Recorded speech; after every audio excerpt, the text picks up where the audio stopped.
Thank you very much. I was going to introduce Gabe, but that was pretty much taken care of. So I'd like to explain a little bit about the youth exchange program, about what these kids go through to get in this position. They first go through, being interviewed, and hopefully they are the ones that are appointed to go, to select a country. Then they select a country, not knowing if they're going to get that country with the district, and most of the time they do get the country they want. And then they start studying the language for the country they're going to go to, and then they're shipped off to the country.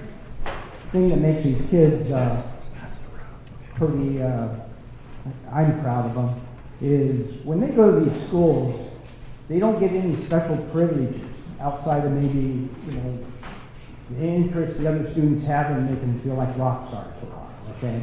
But anyway, they're just plunged into that society, having to really learn the language, how to learn transportation. They're doing that on their own. There's nobody there that's holding their hand, walking them through, going to school or any of that. So they're pretty brave, and they learn a lot from doing this, and they come back a completely different person. And I know Gabe embraced it and did a great job at it, and he came back a different person on the good side. Thank you. And Gabe, I'd like to...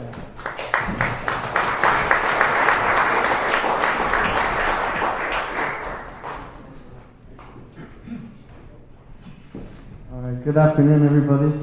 As Mike had introduced me, my name is Gabriel Peterson, and I went to Petaluma High School, so I'm an alumni of Petaluma. And as you can tell, well, maybe at first glance you might ask, oh, we have an Austrian here? He speaks pretty good English. Well, no. I was the outbound for RYE, actually born in Petaluma, and to the graces of coming here, I've never actually looked out. And that is something, looked out right over here and seeing how beautiful Petaluma is. That's one of the reasons why I wanted to do exchange. Just doesn't matter how far out you go, you can always see beauty in different kinds of things. All right, so what I have done before in the past is really talk about Austria and how it was such an interesting experience, but what I kind of thought about in my head is how I really molded as a person and how exchange really changes a lot of people. Everybody has a different kind of idea going into it, but at the end of the day, we always follow a process, a cycle. So everybody will experience different emotional changes and, in a way, kind of find who they are, since we are being pushed into a different culture and develop different kind of things. This is super important to understand who and what around us really is becoming. So the first thing that everybody experiences is anxiety. So in German, Unberuhigung. And just to say how quickly that can change is what we don't understand, we kind of fear in a way. So let me ask everybody in the room, does everybody know where Austria is right now? Yeah, well, okay, I got, half hands in here, some going, oh yeah, well, most people actually will think of it in their head, and they'll think Australia, Where are the kangaroos at? Now there's a really funny joke about that, is most people actually think it is Australia, and most people don't always assume where exactly and what kind of culture lies in this. Now, when I was picked to go to Austria, I definitely knew where it was. I had an idea, but I was unsure about exactly where I was being sent to. And that's where it leads into the best part. Now, Austria is bordered by over 7 countries. And to me, that was unfathomable to just imagine how many different things I was capable of doing and, experiencing. Now, just like we see out here, Austria has a lot of mountains. It's very mountainous, as you would say, and has a population of about 8 million people. Now, that's 3 times less than California, if you think about it. And although the country is a little smaller, California, I think you can fit about 10 Austrias in California. But aside the fact, there's so much and so much culture to learn from it and so much to do. Now, the one thing I learned before I left was to experience what I just said. As I'm looking out, I'm noticing how much beauty we have just in Petaluma, but all around the world. I mean, in Austria, I went to the Salzkammergut, which is a beautiful area where you can really capture the huge mountains. Right on the left, that is Hallstatt. That's one of the most beautiful cities in Austria, where actually in China, they developed an exact copy, inch by inch. Everything is the same. And of course, we have Steiermark, which is Styria, up in the upper right, which almost looks like, as most people say, kind of an Italian vibe to such a Austrian lifestyle. And of course, Prater in Vienna. This is just a really fun and interesting place, and these were some of the most admirable places that when I went there I had to stay and had to take so many pictures of. But those were the things that in my head, what it kind of was, what I was kind of amped about, and that's what leads us into the second thing, the second stage, which is excitement. First, you're a little, scared of what you're getting yourself into, but to really understand how humans work is the kind of amped up. So, in German, they say Aufregung, which is kind of a good thing and can be a bad thing. But to me, I kind of see excitement as going both ways. So the first thing, of course, what do you do when you get into a culture? You gotta eat. You have to eat all the time. So one of the first things that I started to get a taste to was Fleischtatensuppe. So it's hard to explain, but it was something that I ate commonly when I went skiing. And skiing was one of the most important things for me that I retained in the culture. But in the winter, it was such a nice kind of addition to how cold it was on the outside. And of course, as everybody knows, Wiener Schnitzel and all these other beautiful different types of foods that kind of leads you to the different experiences. But of course, it's always important to have your main course of sauerkraut and your knödel, which is hard to really explain. It's kind of like a dumpling. But the amount of meat that Austrians eat, it is very hard to become a vegetarian. I'll tell you that. So now let's talk about where I stayed. So I did stay in Austria, of course, as I've explained, but I stayed in a very small town, the capital of a center, which is in the lower part of Austria. They call it Carinthia. Just another county, kind of like the Bay Area, or any kind of other county that we normally in. The thing about this city that makes it so vibrant is it has so much history. There's the statue, what they call the Lindwurm, in the middle of the city. Actually has a very interesting story behind it, where it pertains a dragon flying around and stopping. Why it's called Klagenfurt is because Klagen means to scream or to yell, and the fort is the fort. And so this dragon was always around the city, patrolling, and everywhere he went, he would try to, nobody quote me on this one, but he would pick up virgins and eat them. And so, yeah, I know. This is exactly the Austrian culture that I love. And this man decided to put an end to this and make the actual city livable, so to say. And this is where you see a lot of the beauty in, as they say, all of the virgins were saved. Okay, don't quote me on this one too. But they say the most beautiful women come from Austria. That is the quote, and that is why. Because he saved them all, is what they say. And now we have a very interesting area called Mini Mundos, where you have every big, huge statue of the world put in little tiny form. So I got to go up and see Hollywood. Now, what I was just referring to many beautiful women in Austria? Well, here we have Heidi Lamar. Once crowned the most beautiful girl in the world, was born in 1917, and in 1933 she created the movie Ecstasy, which was the first open movie to have a nude scene in it. So back in the day, that was huge. And she, of course, immigrated to America. Now we have Christoph Waltz, who's one of my favorite actors, as a known Austrian who lived in Vienna. He is in a lot of Tarantino films and is known to be a very interesting guy. Now also immigrated to America. And we have one of the most known Austrians in the world, who everybody really knows, Arnold Schwarzenegger, who was born in Graz. Now these are a lot of the things that I was super excited to see, because I really wanted to, I thought in my head, I'm going to meet all these actors. I mean, it's totally possible. I mean, the one that's not even alive anymore, I'll still meet her. It'll happen.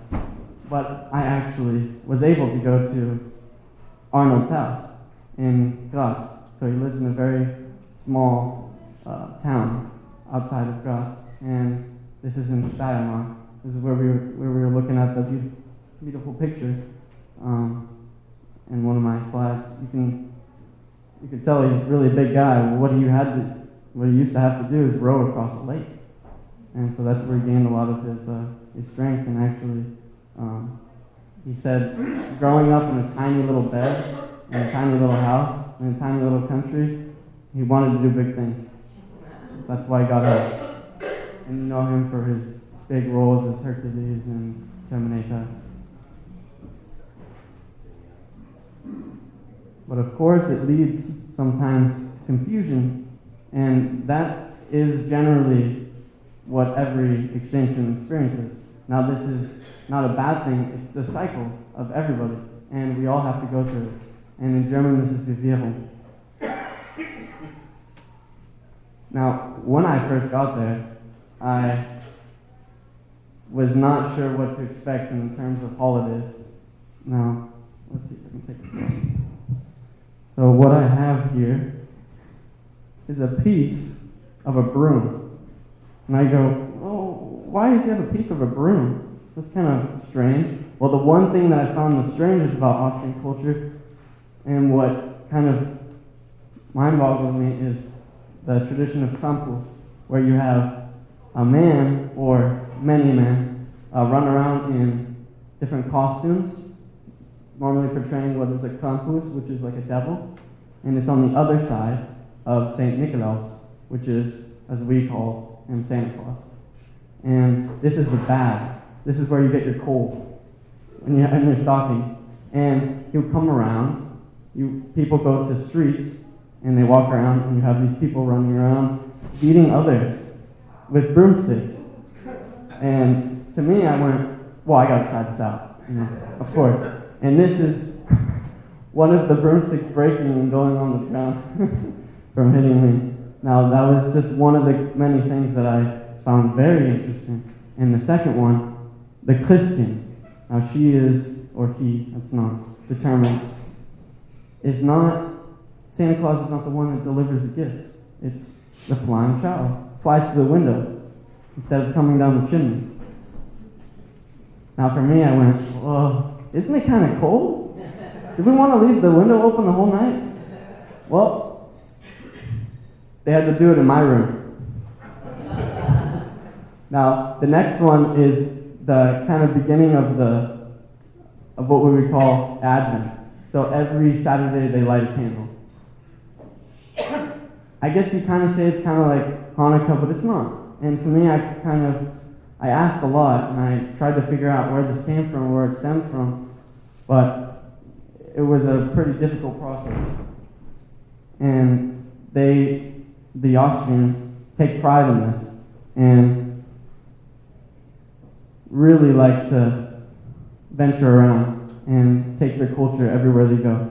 So here are a couple pictures with my hostess there on the left, taking a lot of hikes and going to the highest spot in the middle in Graz with my host family. Now, one of the other things that really confused me is one day of the year, Funkensonntag, which is literally the burning of on Sunday, is where they take all their firewood or things that they don't want anymore and they burn it in one spot. Okay, that's cool.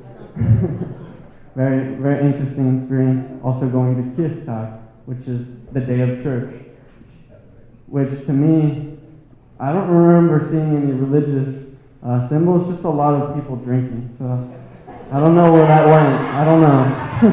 Like Roche. But there are a lot of marches and a lot of music being played. If you ever have the opportunity to go to one, it is amazing. It's quite amazing. Now, the Christkindmarkt and Ostermarkt, these are just different holidays. They have different markets. So they sell whatever, and within these 2 weeks, they set up huge buildings and they break them down in a day. And it's wonderful to see the kind of things that they sell that really push out in their culture. And people even come from all around the world. I had a person come from Russia, from Israel, and even a couple Americans that I saw at one of these markets. But they have these normally around Christmas and Easter time. Now, the next one is acceptance. Now, this is what every exchange student gets out of an actual exchange. Now, all going through every single one of these, these amazing things, exciting, but also sometimes, oh man, I didn't understand that. The biggest one is the language. But once you get over these specific things, then you come to a kind of point of acceptance, and you start moving on. Now, I wrote here, alle Menschen sind auf der Erde das Gleiche. That means everybody is the same, in a way. And that's what I really took from it. Now, not everybody is the same, but we all go through the same experiences. No matter who one really is, we all have to go through different kinds of cultural shifts, like wearing lederhosen. That was one of my favorite things. And when I got back, I had to go to all these parties with my friends, and they go, "What do you have on?" Well, let me tell you. And different kind of things like hunting. When I went there, I went, how do they hunt? It must be, I don't know, what do they hunt? They must have huge animals. Well, actually, no. This is what you call a vey. This is a tiny little deer. I can't even really, it's kind of like a dog. It's very tiny. And that's what they hunt. So my expectations really changed. And to accept everything that came out of it. This is also a piece of rope that I used when I didn't use it specifically, but when I went skiing, I found this man, he was stuck in the snow. We had to help him. And I pulled him out with a piece of rope, and I wanted to rip out the rope just to get a memory of how funny it was to save this guy. And of course, dancing. That's something that I really took up. And through one of the pictures that our lovely president dug up on me, I was dancing with a girl. Don't quote that one either. But that was at a prom.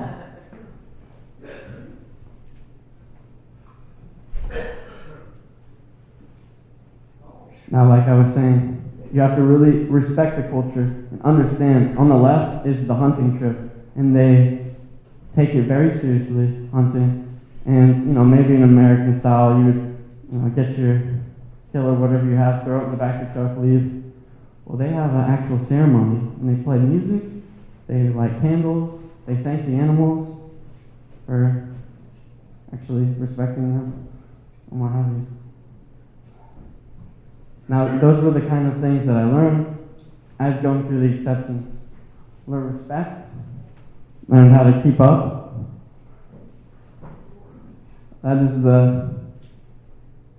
This is in Italy. I'm just blanking on the name of the city right now. Company. But we had to walk up, I think it was a 3-hour hike. And at the end of this, I might be smiling, but I was not smiling inside. It's beautiful though. And here's a great picture of my friend, Leandro, who's from Brazil. We were skiing all around Schladming. It was a week with all the exchange students, skiing around in the beautiful Alps. And there you go, you've already seen this picture. And this is me at the, I forget what it's called, Hochwitz, I think. Yeah. And this is a beautiful area that I will never forget.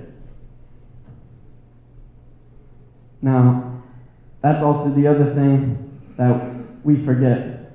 Looking at all these different flags here, this is what I like. Because just believing in one culture, it's almost impossible to do. Every single one of these guys that I met from every country around the world has a different understanding.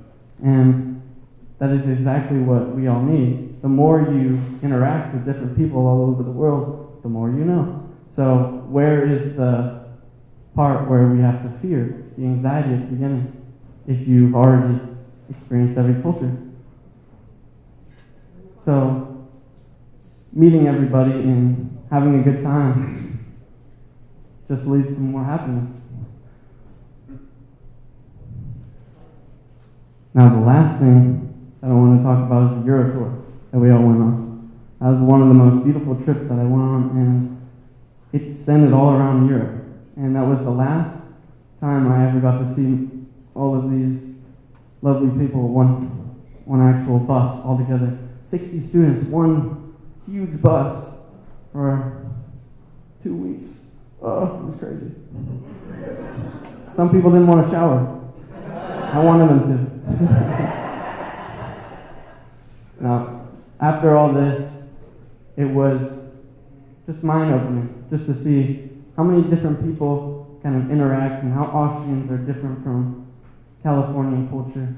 And what I really took from it was that, like I said, we're all kind of the same, but we can adapt to our surroundings and really become a part of the culture. Now, if I'd like to pass this book around, on the cover, that's me, but I would never have thought that would be me right now. As it goes around, you guys can take a little laugh at that. But I'd like to show a video. I don't know if we have enough time. But I couldn't get it to show up on that screen for some reason. Okay. Maybe Well, take a couple questions. yeah, well, of course. Thank you very much for listening to my talk.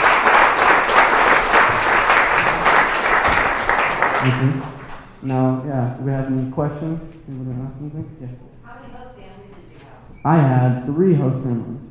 Now, I had one host family who was a single man, and he had just gotten divorced, and he was very nice because he'd like to take me everywhere. And we would go skiing a lot, and where I learned how to ski was in Austria. And by the end, I don't want to toot my own horn, but I could do black diamonds. I could do literally everything. And I remember starting out being so terrified. And the one thing that got me is where I started down this little tiny turnoff, and I came down 5 months later, full speed, and I went, oh, did I start up there? And my second host family lived in the middle of the city, and it was really nice, convenient to go everywhere. Very nice people, would always take me to Italy. I had, in both of the next families, I had an 11-year-old sister, and we'd always talk about drama, at school and stuff like that, with the boys and everything. And the second host family lived out in the countryside. So that was very interesting because they had a couple horses, there were a lot of feral cats, and I would have to take the bike to school, a 30-minute bike ride. So, yeah. And I remember in the winter, my hands were almost freezing because the gloves were just not good enough. I came to school one time and I had to take a test, and I went, I can't do it. I can't pick up the pencil. But yeah, my host families it was great because they were of different status, I should say. One was a lot older and would just like to put all time and invest all time into me, and the others were they're working very hard, and one was in the city and one wasn't. So I I enjoyed getting a range of different families and lifestyles. I think that's very important. Can we have one more question? Sherry, did you want to go? I want to ask about language. So you obviously have a fantastic command of the language. Before you knew you were going to Austria, did you have a background in German? So this is a very good question, and this is something that I forgot to talk about. Is going in, I had a pretty good idea of German. I could converse and do pretty well, and then I got to Austria and I went, oh wait, did I really learn it right? Did I learn the language right? Hold on a second, I'm gonna have to go look at my notes. I don't understand why they say this and say that. Just of course because of dialect, this will happen. But it was mostly just a culture shock for accent. That's not the word that I learned. You know? So we learned high German, and then I guess we can call low German. But nowadays, everybody starts to speak more elevated, just like how we speak English nowadays. But yes, as we were saying earlier, the Alabama English or Alabama German of Europe is pretty much Austria. Gabe Peterson, thank you so much. Great presentation. Before you go, we have,